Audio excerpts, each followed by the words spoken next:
Hello everyone, and welcome back to my channel. So in today's video, I am doing my September reading wrap up, which I'm so excited about because I had so many amazing reads this month. I read 14 books altogether, 2 of those being novellas, so like 12 main books. And I also had 2 6-star reads this month, which is absolutely amazing. So I'm very excited for this one. But before I get started showing you all of these books, don't forget to subscribe to my channel and like the video if you enjoy it. All of that being said, let's just get straight into it. As usual, I'm going to go through the physical books first, and then I will talk about the books on my Kindle because it's just easier that way. The first book that I finished in September was Binding 13 by Chloe Walsh. I was actually reading this at the end of August, so it's kind of like a half-half, but I finished it in September, hence why it's in this video. This was automatically a 6-star read for me. I literally fell in love with Johnny and Shannon. They are the best characters I've ever read about. So this is a rugby romance, and it's about a girl, Shannon, and she gets really severely bullied at her school, so she moves to Tolman College. On the first day, she meets Johnny, and it's like a really weird circumstance around the way that they met, but he automatically has a soft spot for her, which I love so much, and he just has that protector energy, and he just gives like, you touch her and I will kill you vibes. And that's like one of my favorite tropes in a book. This book is so much deeper than I expected it to be.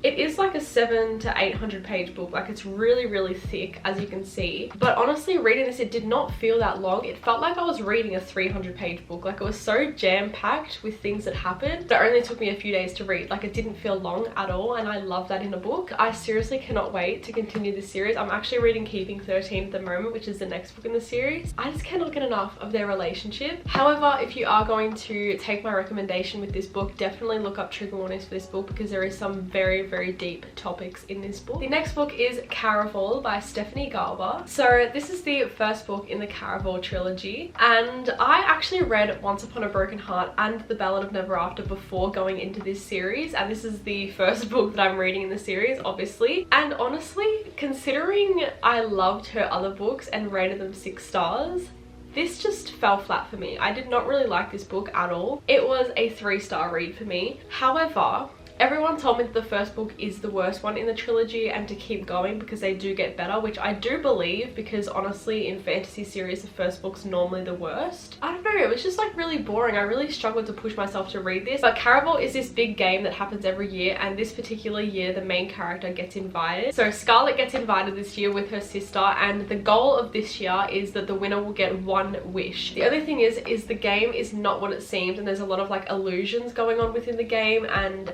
and everything like that, so you have to be very strong-minded to get through this game. It's kind of really hard to explain the concept of this book, honestly, but I am excited to continue the series even though I didn't really like this one because I do think that it will get better. The next book we have is Things We Left Behind by Lucy Score. So this is the 3rd and last book in the Knock 'Em Out series, and honestly I was kind of disappointed by this one. The only reason that it bumped up to a 4 was because of the ending of the book, because the last like 20% of the book I couldn't put down. I really loved the ending and the way that this series and book wrapped up. However, I think it just talked too much about the characters from the other books. I know it's a very strong found family trope in this series, however I feel like we just didn't get enough of Lucian and Sloane themselves. I actually posted a reading vlog of this book during the month, so if you want to see my reactions as I'm reading, definitely go and watch that because it will go more in depth of my reactions and my review of this book. The next book we have is The Long Game by Elena Armis. This book was very disappointing, honestly. I read this in a book club with a bunch of other people, and I don't think any of us enjoyed this book, and half of the people in the group didn't even finish the book. Like they DNF'd it halfway through. I also didn't like The Spanish Love Deception when I read it a couple of years ago, so I don't know if it's just Elena Armis's writing that I don't like and can't like connect with, but I just seriously did not like this book at all. So it follows a girl called Adeline, and she works for this like really famous soccer team, and her dad is like the manager of the team. And then this really embarrassing video of her goes viral, and she is kind of making the team look really bad, so her dad fires her and sends her off to help this little girls soccer team instead, where she meets Cameron, who is the coach of that team, and they kind of have a little bit of enemies to lovers in there as well. But honestly, like it was just so boring. Like nothing happened in this book. I feel like I read a whole bunch of nothing. 2 stars for this one. Okay, the next book, if you've been watching my TikTok, you will know I found my new favorite book ever. I seriously will accept no criticism on this book. This is the other 6-star read for the month and my favorite book ever. Like I cannot reiterate reiterate that enough, and that is Powerless by Lauren Roberts. If you know me and you watch my videos, you'll know that I don't really read fantasy that often, and I'm definitely getting into my fantasy era. I don't have that much experience with fantasy, so for me to rate a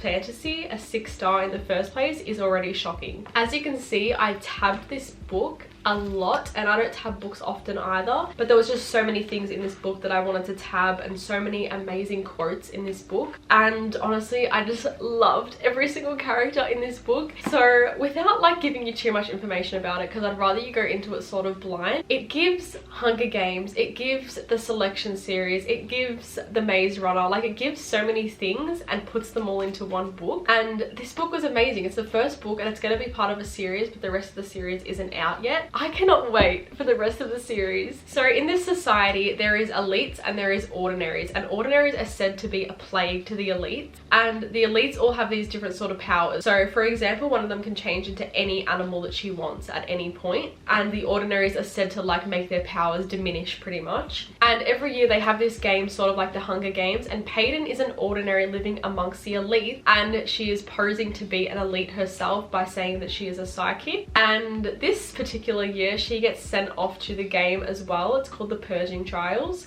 and she has to act like an elite as she's fighting all of these other people that actually have these elite abilities. This book like was just absolutely amazing. So worth the read, and I absolutely fell in love with Lauren Roberts' writing. This is literally her debut novel as well, so like it was just perfection. The next book we have, which I wasn't expecting to love as much as I did, we have Icebreaker by Hannah Grace. So I actually read this because I am starting a book club. I'll put it on the screen and it'll also be linked in the description if you want to join. And in the book club we decided to read Wildfire for October, so I kind of had to read Icebreaker before going into Wildfire. However, this was just so much better than I expected. I was expecting it to just be smut the whole book and have no storyline, because whenever I see people review this book they just say like, oh my god, the smut in this book, the spicy scenes, and I'm like, is there even any plot in the story? Like, is it just spice? Like, I just didn't get it. Now I understand. So it follows Anastasia and Nate. Anastasia is a figure skater and Nate is an ice hockey player. Something happens at the facility that they both train at, and they have to end up sharing one skating rink together. And that's all I'm going to tell you. This book actually goes a lot deeper than I was expecting it to. The way they communicated in this book was just amazing, because you know when you read a book and there's miscommunication and they're always arguing and everything like that, this was like a breath of fresh air, because the way they communicated was like what I aspire to be in my relationship. Like, they just communicated so well about any issues that they had. But yeah, I rated this 4.5 stars. It was actually a lot better than I expected. So I'm up to the last physical book now, and then I'll go on to the Kindle books. So I read Heir of Broken Fate by Mads Rafferty. So this is another debut author. She's actually an Australian author as well, and one of my bookish friends found her on TikTok and sent me her page so we could buddy read this book together. This is another book that I annotated throughout the month. I did annotate quite a lot in this book as well, not as much as Powerless, but I did still annotate a lot. So a lot of people say that this gives like ACOTAR vibes, but I didn't really see that at all. Not that I've finished the ACOTAR series, so I can't really explain this book because so much happened in this book, so I'm going to just read a little bit of the back for you. 150 years ago, the Fae race vanished, along with their magic and creatures. With the fallen Fae lands, the humans were soon to follow as corruption spread through the realm. Heir to the throne, Delilah Covington is forced to watch her people suffer under the sinful hands of her father, the king, while she herself suffers his cruel hand. Delilah has longed for change, her prayers going unanswered until she discovers salvation.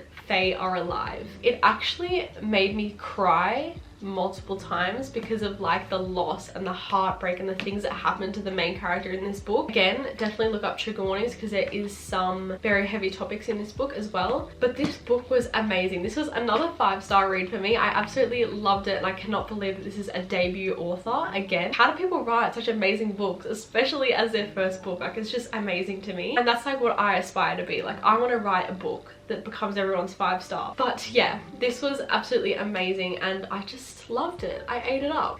I was also messaging Mads, the author, as I was reading this and just giving her updates on what I was feeling about the book, and she was loving my updates as much as I was loving giving them to her. Okay, now that I've finished the physical books, let's go on to the books that I read on my Kindle. So the first book was Summer at Pine Lake by Alyssa Del Palm. This was my first ever ARC, which is always going to be a milestone to me. It's always going to be something that I remember, and I really liked this book. It was really short. I think it was like around 200 pages, so it was really quick to read, but but it gave me like the Summer I Turned Pretty vibes, and I have been missing that feeling in a book so much since reading that series, and this just gave me the same feelings as that. I loved the characters in this book, and it was just a really cute and light-hearted romance. The next book I read, now this one was actually a joke, and I'm kind of mortified and regret reading this book, but it is Unhinged by Vera Valentine. So it is about a girl who does things with her door and falls in love with her door, and the door becomes a real person.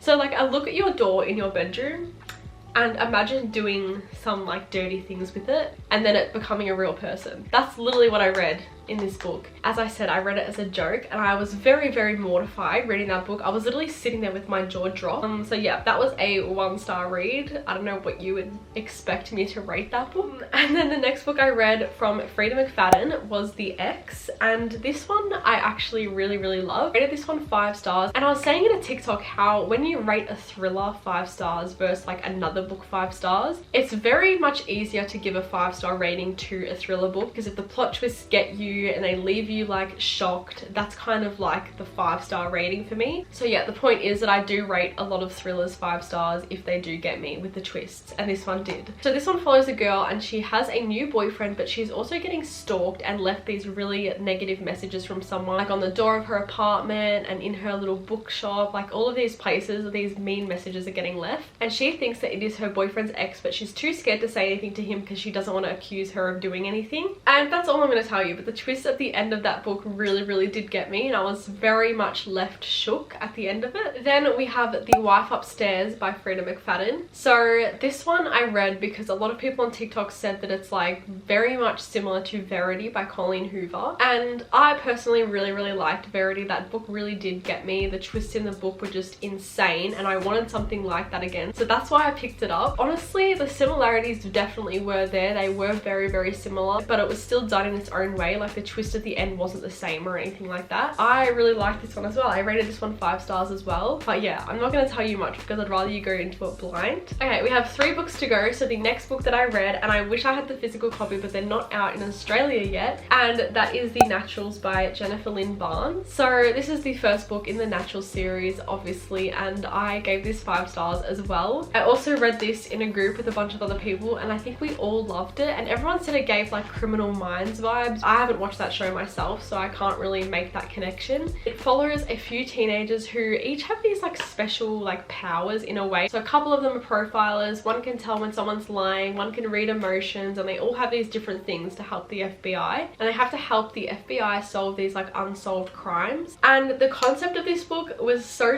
good, and there was a massive twist at the end that I was not expecting at all. I cannot wait to continue the rest of the series into October because I feel like I'm just going to finish them so quickly. We have 2 books to go, and the next one is the other novella that I read, which was The Gift by Frida McFadden. This one was a 1-star read for me. It kind of just left me with a lot of questions, and it just did not make sense at all. It was set over like a Christmas time period, but it was like a 50-page book, so what can you really get from a thriller in 50 pages? Not much. The plot twist just wasn't really there for me. I wasn't left shocked or anything like that, so it was just a really disappointing book overall. But then to finish off the month, I read another Frida McFadden book. So I read The Surrogate Mother. Also, I'm reading all of these books from her because I'm trying to read all of her psychological thrillers so I can make a tier ranking video with her books. So that's why I'm like trying to get them all done. But yeah, The Surrogate Mother was another 5-star read for me.